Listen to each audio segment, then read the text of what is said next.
Welcome to NVC Life. I'm Rachelle Lamb, veteran NVC trainer and relationship coach, helping listeners navigate interpersonal conflict and ground more deeply into relational living.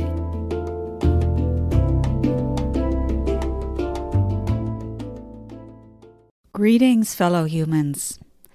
Today, I respond to a question I received from a listener. Dear Rachelle, I just came across your podcast on Spotify, and I like it a lot.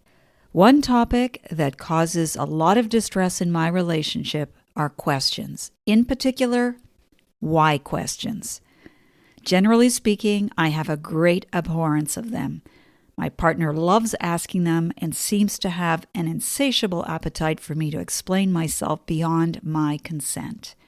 Have you got any material on this thorny topic, or would you turn it into a podcast episode? Kind regards, Christine. I absolutely think that this is a podcast-worthy subject, and I'm confident that Christine isn't the only listener who doesn't enjoy questions. So, let's dive in.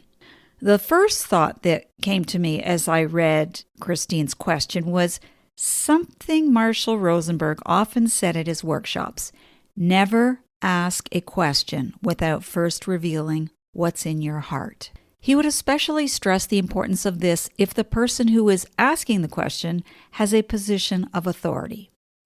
Lawyers, workers in the police force, bosses, parents, teachers, these can all be intimidating figures in our lives, and it's hard to know if answering a question asked by authority figures will get us into trouble or not.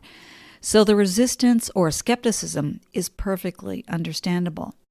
But as well, the discomfort can be easily transferred to other relationships where the imbalance of power is perhaps negligible. A spouse or partner asking us, "Why didn't you pick up some ice cream?" Or, "How did you get that stain on your jacket?" Or even, "What time are we expected to arrive?" Any of these could ignite a heated exchange between two people. I'm just asking you a simple question. Why the hell do you always have to get so defensive? Of course, that last one isn't really a question, is it? In fact, beware of questions that sound like questions but aren't really questions. What were you thinking? How could you have said that to me? Why didn't you call me? When a person asks those kinds of questions, they don't typically want an answer to the question. "I didn't call you because I was in a meeting" doesn't address the unspoken request for empathy. You'd be better off with, "I apologize for not having given you notice that I was going to be 20 minutes late." The person wants to know that you understand the impact of your behavior. Your explanation is secondary and will only increase the person's level of frustration if it's the first thing you say. In what were you thinking? An empathic response might be, "It sounds like you're pretty upset that I accidentally ran the red light, that you want me to know how scared you were. Am I close?" How could you have said that to me? An empathic response might be, "Are you shocked and disappointed about what I said? Would you like me to exercise greater care and respect in my choice of words?" Notice that I'm not using the NVC classic formula, but a more relaxed version of it instead. The formula would sound more like this: Are you feeling shocked and disappointed because your need for respect and consideration aren't being met in how I just spoke with you? You can say that as well, of course, but I personally find the first response more fluid and less stilted. It's entirely up to you, though. The point is to try and connect more viscerally to what the other person is saying and somehow convey that you can understand them, even if you don't entirely agree with their perspective. I've just spoken about how one might respond to these questions that aren't really questions. They're actually accusations more than the questions they pretend to be. But how about we look at how those questions might have been more honestly expressed to begin with? Remember, never ask a question without first revealing what's in your heart. So let's revisit the question. How could you have said that to me?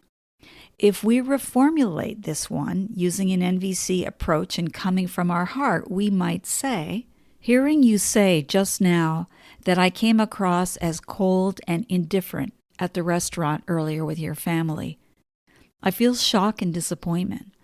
I would love some understanding for how much I was struggling in that moment to digest what you were telling us about how challenging it's been for you to see your mother declining so rapidly each time you visit her. I'm wondering if hearing this from me helps you to frame my silence at the dinner differently. So I'm giving you some context to this statement so that we have more to work with. Hopefully you can hear the difference between the two ways of engaging.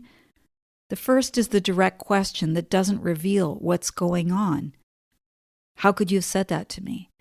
Whereas the second fully reveals what's going on inside the person.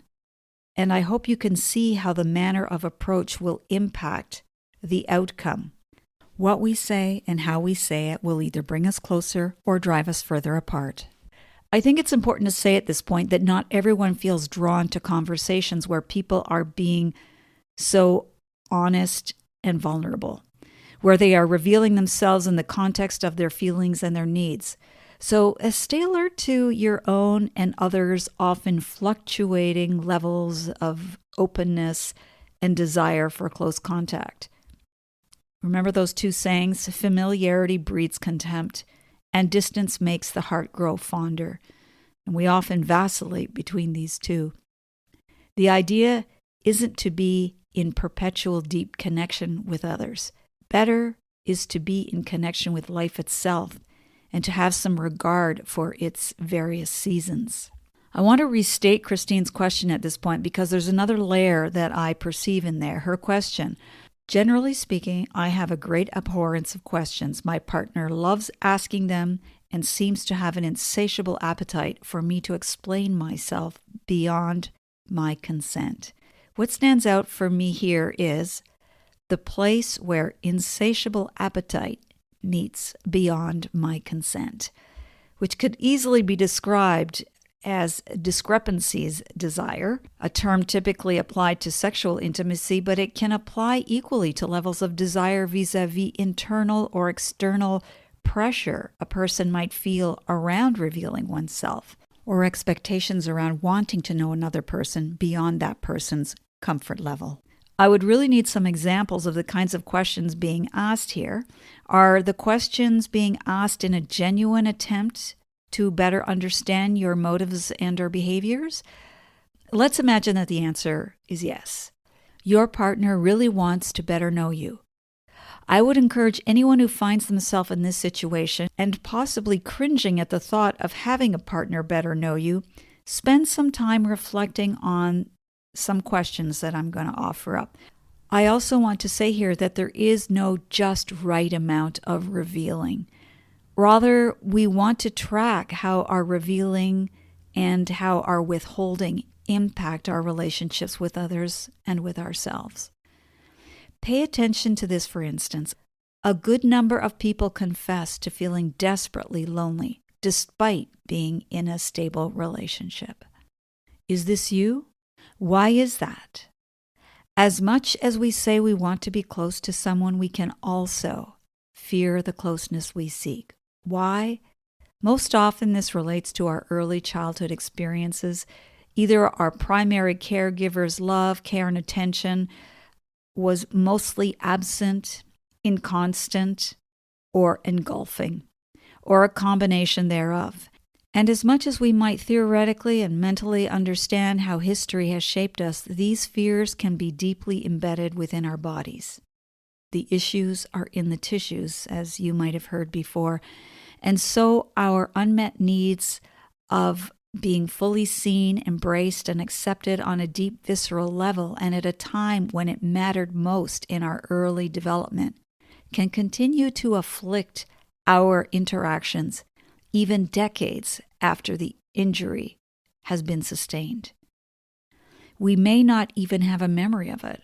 Our bodies remember, though, and that's enough to tell us that there's something more going on beneath the surface than someone feeling an abhorrence for questions, or conversely, someone feeling they must know every single thing about their partner in every single moment. So here are some questions for listeners to consider. Where is my question actually coming from? Do I really want to better understand the other person? Or do I really want empathy? Do I want to make them wrong? Or do I want to experience greater control and less uncertainty to lower my anxiety? What's driving my question? Why do I feel so threatened by my partner's questions? Do I have a story running in my head that they are trying to find fault with me, which may be accurate, by the way? Or that they want to know more about me than I'm ready to reveal? Either way, how might I discuss this with my partner in a manner that deepens respect for our differences? Why do I feel a need to press my partner with questions that he or she clearly doesn't want to answer? Are the questions I'm asking or hearing somehow threatening or overly probing? What am I hiding? What don't I want my partner to know about me?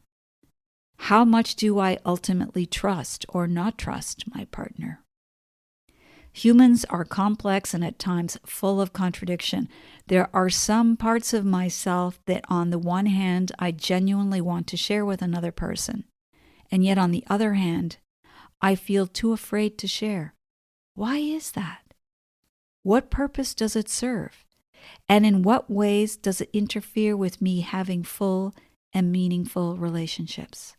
Those are a few questions to start the ball rolling. You might want to write some of your responses in a journal so you can have greater insight into your own resistances and dilemmas, and at the same time increase your capacity to articulate them. Thank you for your question, Christine. It was a good one. I hope something in what I've said resonates with you and supports you in your relationship. I conclude this episode with some fine words from the German poet Rainer Maria Rilke, where he speaks of marriage. And these words also apply, in my opinion, to anyone, married or not, who is involved in an intimate relationship. The point of marriage is not to create a quick commonality by tearing down all boundaries. On the contrary, a good marriage is one in which each partner appoints the other to be the guardian of his solitude, and thus they show each other the greatest possible trust.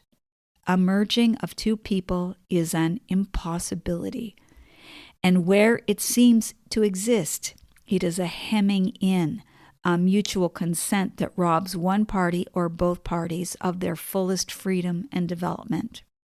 But once the realization is accepted that even between the closest people, infinite distances exist, a marvelous living side by side can grow up for them if they succeed in loving the expanse between them, which gives them the possibility of always seeing each other as a whole and before an immense sky. Thank you for tuning into NVC Life. For future episodes, be sure to subscribe on iTunes, Spotify, or YouTube. For free resources or to book a private session with me, head over to RachelleLamb.com. Until the next time, stay sane, grateful, and generous.